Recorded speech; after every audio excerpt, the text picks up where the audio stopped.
Radio city podcast. 1820 में England के जाने माने ऑथर सर वॉल्टर स्कॉट की एक नॉवेल आई, इवानहो। इवानहो नॉवेल 1194 के इंग्लैंड में सेट थी।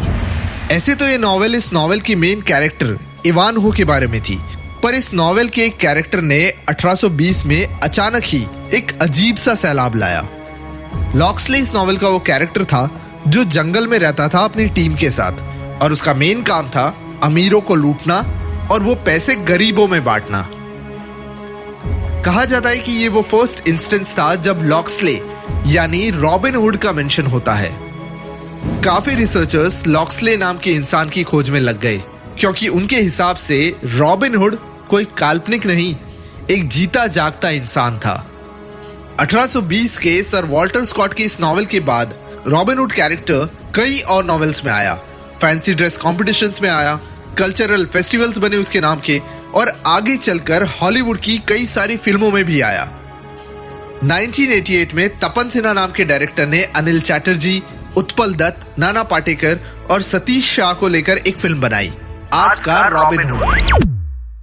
पर 2010 में आया एक ऐसा रॉबिन हुड जो अमीरों से पैसे तो लेता था पर गरीबों को देता नहीं था। यह था एक नया Robin Hood, Robin Hood Pandey.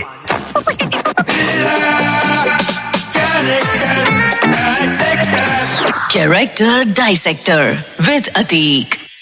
Radio City पर मैं हूं character dissector Atiq. Gangs of Wasseypur जैसे फिल्म का डायरेक्टर अनुराग कश्यप, उनके भाई अभिनय कश्यप को एक फिल्म बनानी थी जो अनुराग कश्यप की ही फिल्मों की तरह डार्क और रियलिस्टिक हो, और कुछ ऐसे ही उन्होंने लिखी थी उनकी पहली फिल्म दबंग, जो थी एक डार्क, ग्रिटी, रियलिस्टिक फिल्म जिसका कैरेक्टर एक ऐसा पुलिस वाला था जो करप्ट था, लोगों से पैसे लेता था। अपनी मां की मर्डर के बाद उस करप्ट पुलिस वाले में एक बदलाव आता है। अभिनय कश्यप ये फिल्म की कहानी लेकर पहुंचा अरबाज खान के पास, जिसने इस फिल्म को इस शर्त पे प्रोड्यूस करने को राजी हुआ कि इसकी कहानी थोड़ी सी बदली जाए। एंट्री हुई सलमान खान की, जिसने इसकी स्टोरी में आउट एंड आउट मसाला डालकर और इस पुलिस इंस्पेक्टर के कैरेक्टर को चुलबुल पांडे बना दिया। रॉबिन हुड पांडे यानी चुलबुल पांडे हिंदी फिल्मों में एक आइकॉनिक कैरेक्टर इसलिए बना क्योंकि शायद ये पहला कैरेक्टर था जो नेगेटिव था पर एक्सेप्ट करता था कि वो नेगेटिव है और खुद पर हंसता था। इससे पहले कई सारे पॉजिटिव या नेगेटिव हीरोज ऐसे थे जो शायद खुद पर हंसने से कतराते थे।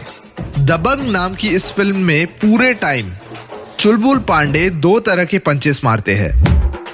एक उनके डायलॉग से, जैसे कि हमारा नाम हमारी पर्सनालिटी को शोभा देता है, कमीनी से याद आया तिवारी जी भाभी जी कैसी है। और दूसरा पंच आता है स्क्रीन पर जब चुलबुल पांडे खुद अपने हाथों से विलन को पंच मारते थे। पंच एक मारते हैं, गुंडा 5 बार हवा में गोल घूम कर गिरता था।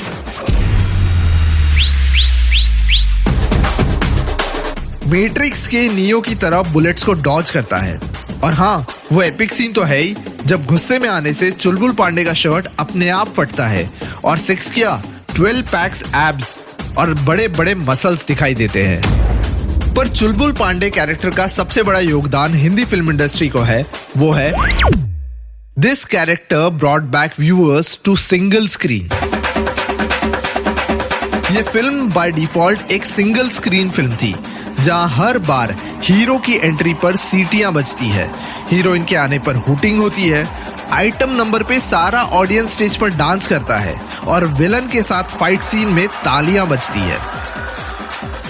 चुलबुल पांडे के ये कैरेक्टर ने मल्टीप्लेक्स जाने वाली ऑडियंस को सिंगल स्क्रीन में लेकर आया, और अगर नहीं भी लाया तो मल्टीप्लेक्स में ही सिंगल स्क्रीन का एटमॉस्फेयर क्रिएट करके गया। इस फिल्म ने पहले ही वीक में 51 करोड़ कमाए, जिसमें से 18 करोड़ तो सिंगल स्क्रीन थिएटर का ही कंट्रीब्यूशन था। 1820 में पहली बार रॉबिन हुड का जिक्र हुआ। पॉपुलर कल्चर में, लिटरेचर में या इवन फिल्मों में रॉबिन हुड की कहानी में एंड में रॉबिन हुड मर जाता है। अगर यही ट्रेंड को कंटिन्यू रखे तो हिंदी फिल्म के रॉबिन हुड पांडे को भी कहानी के एंड में मर जाना चाहिए। पर नोइंग चुलबुल पांडे, जब भी कोई चुलबुल पांडे को मारने के लिए आता होगा, चुलबुल पांडे उसमें इतने छेद करता होगा कि वो कंफ्यूज हो जाता होगा कि सांस कहां से ले और